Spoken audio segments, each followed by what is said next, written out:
14 जनवरी मकर संक्रांति पर चुपचाप ये एक गुप्त जड़ अपने घर लेकर के आ जाना, छप्पर फाड़कर होगी धन वर्षा।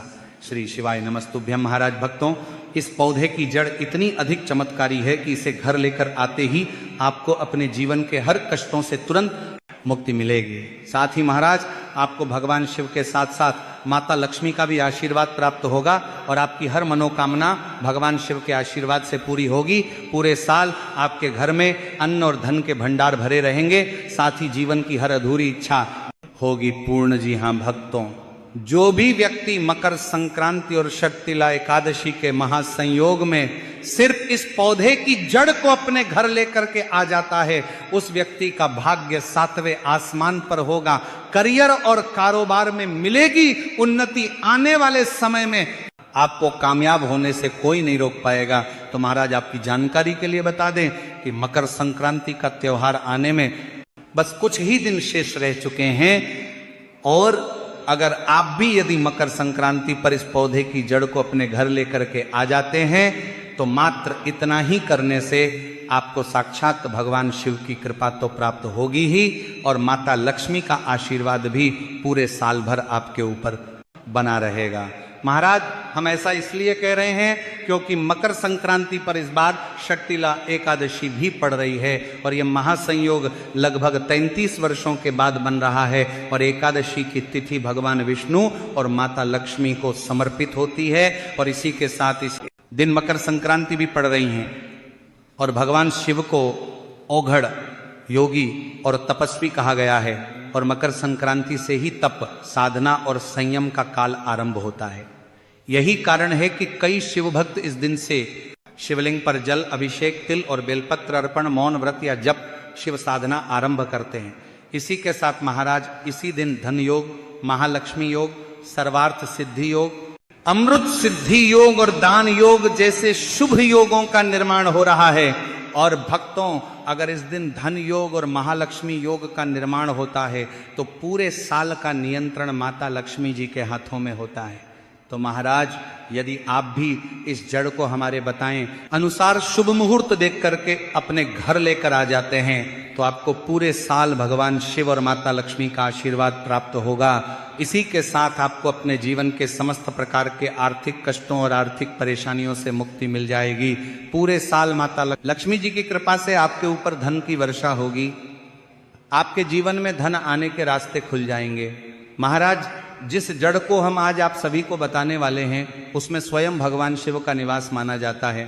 तो चलिए भक्तों, जान लेते हैं कि आखिर आपको ये जड़ मकर संक्रांति पर किस समय और किस प्रकार से लेकर के आनी है, ताकि आपका जो सोया हुआ भाग्य है वो चमक सके, और परिवार में जो भी रोग चल रहे हैं, शारीरिक पीड़ाएं हैं, आपकी जो मनोकामना है जो लंबे समय से परिपूर्ण नहीं हो पा रही है, आपके जीवन में दुख और परेशानियां बहुत ही अधिक बनी हुई है, तो भक्तों ये वीडियो आपके लिए बहुत ही चमत्कारिक होने वाला है और आपके भाग्य की रेखाएं इसके माध्यम से चमक उठेगी। महाराज ध्यान दीजिए, यदि आपने पशुपति व्रत कर लिए हैं, आपने सभी प्रकार के उपाय कर लिए हैं, लेकिन आपको मनचाहा विवाह नहीं हो पा रहा है, पुत्र प्राप्ति नहीं हो पा रही है, साथ ही साथ आपके ऐसे कई प्रकार के कार्य जो अभी तक परिपूर्ण नहीं हो पाए हैं, तो ये सभी कार्य इस एक कार्य से परिपूर्ण होने वाले हैं। तो महाराज उस चमत्कारी जड़ के बारे में जानने से पहले सभी शिव भक्त सच्चे हृदय से कमेंट में श्री शिवाय नमस्तुभ्यम या फिर हर हर महादेव अवश्य लिखिए। आपकी जो समस्त इच्छा है, समस्त मनोकामना है, उसे हमारे महादेव साक्षात परिपूर्ण करने वाले हैं। और साथ ही चैनल पर नए हैं तो चैनल को सब्सक्राइब भी अवश्य करें। तो महाराज आपका और अधिक समय व्यर्थ न करते हुए हम उस जड़ की बात कर लेते हैं, जैसे कि इस जड़ की सबसे अधिक महत्वता बताई गई है। देखिए, यदि इस जड़ को आप इस मकर संक्रांति पर अपने घर लाकर अच्छी तरह से धोकर स्थापित करके और पूरे साल महादेव की पूजा के लिए काम में लेते हैं तो आपके जो भाग्य हैं वह चमक जाते हैं। इस पेड़ की जो जड़ है वह अमृत है, इस पेड़ की मिट्टी जो है वह अमृत है, इस पेड़ की जो छाया है, जो भी व्यक्ति इसमें कुछ क्षण विश्राम कर लेता है तो ऐसा कहा जाता है कि भक्तों के सारे रोग, सारे दुख दूर हो जाते हैं। इस पेड़ की पत्ती को यदि शिवलिंग पर चढ़ाया जाता है तो भक्त की सभी कामनाएं सिद्ध हो जाती हैं। इस पेड़ की जितनी महत्वता बताई जाए उतनी कम है। इस पेड़ को, इस वृक्ष को मकर संक्रांति पर जो भी पति पत्नी लगा देते हैं, उनके घर पुत्र का जन्म होता है। यदि लंबे समय से संतान प्राप्ति नहीं हो पा रही है, संतान सुख नहीं मिल पा रहा है, तो ये सभी समस्याएं भी समाप्त होती हैं। क्योंकि ये जो पौधा है महादेव का स्वयं अंश माना गया है। ये पौधा कोई सामान्य नहीं है, ये पौधा एक चमत्कारिक पौधा है। जिस वृक्ष यानी कि जिस पौधे की हम बात कर रहे हैं वह है महाराज बेलपत्र का वृक्ष। भक्तों, मकर संक्रांति का त्योहार कुछ ही दिनों में आने वाला है और इस मकर संक्रांति पर आपको बेलपत्र की वृक्ष की जड़ को किसी भी दिन अपने घर लेकर के आ जाना है। यानी कि आपको बेलपत्र का जो वृक्ष है इससे तोड़ के लानी है और इसे आपको अपने घर लाके अच्छे से इसे साफ सुथरे पानी से धो लेना है। देखिए, ये जो बेलपत्र की जड़ आप लेकर के आएंगे तो इसे आपको शुभ तिथि में लेकर के आना है। तो महाराज, बेलपत्र की जड़ को लेकर के आने से पहले आपको बेलपत्र की पत्तियों को तोड़ने और इस जड़ को लाने से जुड़े कुछ नियम भी जान लेना चाहिए। तो महाराज, सबसे पहले तो बेलपत्र की जो जड़ है इसे आपको सोमवार के दिन बिल्कुल भी लेकर के नहीं आना है, क्योंकि सोमवार के दिन बेलपत्र की पत्तियां तोड़ना, बेलपत्र की छाल तोड़ना अच्छा नहीं माना जाता है। साथ ही साथ पूर्णिमा की जो तिथि है इस पर भी आप बेलपत्र की पत्ती या फिर जड़ तोड़ के नहीं ला सकते हैं, इस बात का भी आपको ध्यान रखना है। साथ ही आप 7 अमावस्या की जो तिथि है इसमें आप रात्रि के समय या फिर शाम के समय बेलपत्र की पत्ती या फिर जड़ तोड़ करके नहीं ला सकते हैं। इसके अलावा आप अन्य कोई भी दिन हो, चाहे वो मंगलवार का दिन हो, बुधवार का दिन हो, गुरुवार का दिन हो, शुक्रवार का दिन हो, शनिवार का दिन हो, रविवार का दिन हो, किसी भी प्रकार का दिन हो, उस दिन आप बेलपत्र की पत्ती और बेलपत्र की जड़ लेकर के आ सकते हैं। मात्र आपको सोमवार, मासिक शिवरात्रि, प्रदोष, अमावस्या, पूर्णिमा, इन तिथियों पर बेलपत्र की वृक्ष की पत्ती या फिर जड़ लेकर के नहीं आना चाहिए। तो देखिए महाराज, सबसे पहले तो आपको बेलपत्र की जड़ अपने घर लेकर के आ जानी है। अब भक्तों ध्यान दीजिए कि इस बार लोगों के मन में यह भी कंफ्यूजन है कि मकर संक्रांति 14 जनवरी को मनाए या 15 जनवरी को। तो महाराज, आप सभी की जानकारी के लिए बता दें कि जिस दिन, जिस तिथि पर सूर्य देव धनु राशि से मकर राशि में प्रवेश करते हैं या सूर्य का उत्तरायण जिस दिन होता है उसी दिन की मकर संक्रांति मानना सर्वश्रेष्ठ है। और महाराज, इस वर्ष सूर्य देव 14 जनवरी को दोपहर 3 बजे के लगभग धनु राशि से मकर राशि में प्रवेश करेंगे। इसलिए इस वर्ष 14 जनवरी को ही मकर संक्रांति मानना सर्वश्रेष्ठ रहेगा। लेकिन महाराज, आपके क्षेत्र में, आपके आसपास जी भी दिन मकर संक्रांति मनाई जाए, उसी दिन आपको भी मकर संक्रांति का यह पर्व मानना है। लेकिन शास्त्र सम्मत 14 जनवरी को ही मकर संक्रांति का पर्व रहेगा। और महाराज, इस वर्ष मकर संक्रांति पर शक्तिला एकादशी भी पड़ रही है। ऐसे में यदि आप चाहे तो बेलपत्र वृक्ष की यह जड़ मकर संक्रांति से पहले भी तोड़ करके अपने पास रख सकते हैं, लेकिन इस जड़ का उपाय आपको मकर संक्रांति के दिन ही करना है, क्योंकि एकादशी के दिन भी किसी भी पेड़ पौधे या वृक्ष की पत्ती, तना या फिर जड़ को तोड़ना शुभ नहीं माना जाता है। इसीलिए आप चाहे तो 14 जनवरी से पहले भी ये जड़ तोड़ करके ला सकते हैं, इसमें भी कोई दिक्कत और परेशानी नहीं है। लेकिन ध्यान रखें, मकर संक्रांति से पहले सोमवार का दिन भी आने वाला है, तो सोमवार के दिन भी आपको बेलपत्र की जड़ को तोड़ने से बचना है, वरना ये महादेव को क्रोधित भी कर सकता है। तो महाराज, सबसे पहले तो आपको शुभ तिथि देख करके ये जड़ अपने घर लेकर के आना है और आपको इसे अच्छे से साफ सुथरा करके शिव मंत्रों का वंदन करना है। आपको श्री शिवाय नमस्तुभ्यम या फिर ओम नमः शिवाय इस मंत्र का लगातार जाप करते रहना है। तो महाराज, सबसे पहले तो आप जो बेलपत्र की जड़ लेकर के आए थे इसे आपको किसी भी कपड़े में बांध लेना है। अब देखिए, बेलपत्र की जड़ को किसी भी कपड़े के ऊपर रखने के बाद, इसके बाद आपको कोई सा भी एक पत्थर लेना है। आपको मात्र एक छोटा सा पत्थर लेना है और जो आपने पत्थर लिया है उस पर आपको गंगा जल या फिर किसी भी प्रकार का शुद्ध जल थोड़ा सा डाल देना है। और जो आपके पास बेलपत्र की जड़ थी, बेलपत्र के वृक्ष की जड़ थी, उसे आपको इस पत्थर के ऊपर घिसना है।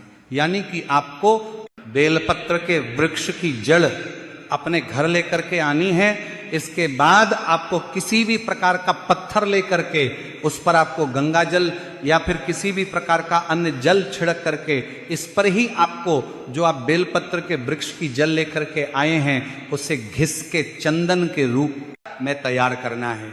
अब आपको ये जो चंदन है इसे आपको यदि आपके वहाँ 14 जनवरी को मकर संक्रांति मनाई जाए या फिर 15 जनवरी को मकर संक्रांति मनाई जाए, यानी कि जिस भी दिन आपके वहाँ मकर संक्रांति का त्यौहार मनाया जाएगा तो उस दिन आपको इसे लेकर के पहुंचना है भगवान शिव के मंदिर में। अब महाराज इस चंदन से आपको या तो त्रिपुंड का निर्माण करना है या फिर इसी चंदन से आपको शिवलिंग पर ओम का निर्माण करना है, या फिर जो भी व्यक्ति शिवलिंग पर भगवान शिव की आंखों को उभार देता है इस चंदन से तो उसका जो बुरे से बुरा समय है वह सभी अच्छे समय में बदल जाता है। कहा जाता है कि महादेव उसे दर्शन देते हैं, गले लगाते हैं और उसके मन की जो कामना है उससे सिद्ध कर देते हैं। तो आपको बेलपत्र की वृक्ष की जड़ लेकर के आनी है और इसका चंदन बना करके आपको भगवान शिव की शिवलिंग पर इसे लेपित करना है। तो महाराज इस प्रकार से आपको पहला उपाय करना है बेलपत्र के वृक्ष की जड़ के चंदन से आने वाली मकर संक्रांति पर। अब महाराज दूसरा कार्य आपको यह करना है कि आप सभी को विशेष तौर पर बेलपत्र वृक्ष की जो चंदन है अगर उसे आप शिवलिंग पर चढ़ाते हैं मकर संक्रांति पर, और ये जो शिवलिंग पर चढ़ाया हुआ चंदन है इसे आप पुनः थोड़ी सी मात्रा में अपनी हथेली में लेकर के इसे ग्रहण कर लेते हैं, यानी कि इस चंदन को प्रसाद स्वरूप भी आप ग्रहण कर लेते हैं। तो ऐसी मान्यता है कि आपके शरीर के जो भी रोग हैं, संकट हैं, कष्ट हैं, वो सभी दूर होने लगेंगे। तो महाराज बेलपत्र की जड़ का यह विशेष उपाय आपको करना है। साथ ही साथ आपको बेलपत्र का वृक्ष भी मकर संक्रांति पर अवश्य ही लगाना है। इससे आपके घर के जो संकट, कष्ट, पीड़ा है वह सभी समाप्त हो जाती है। तो इस प्रकार से आपको मकर संक्रांति के दिन बेलपत्र के वृक्ष की जड़ का प्रयोग अवश्य करना है। आपके जीवन से जो सारे संकट हैं, बाधाएं हैं, कष्ट हैं, वह स्वयं महादेव दूर करने वाले हैं। तो अंतिम मौका आपके पास बचा हुआ है, इसलिए आपको इस मकर संक्रांति और षटतिला एकादशी के महासंयोग में यह चमत्कारी जड़ जरूर से लेकर आना है। जो चाहोगे वह सब कुछ मिलेगा।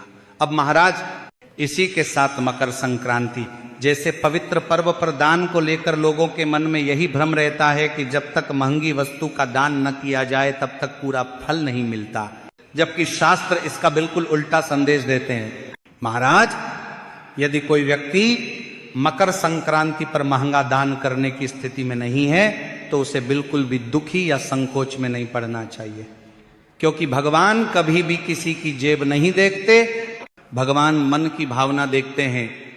जिस घर में धन का अभाव हो उस घर में यदि श्रद्धा है तो वही श्रद्धा सबसे बड़ा दान बन जाती है।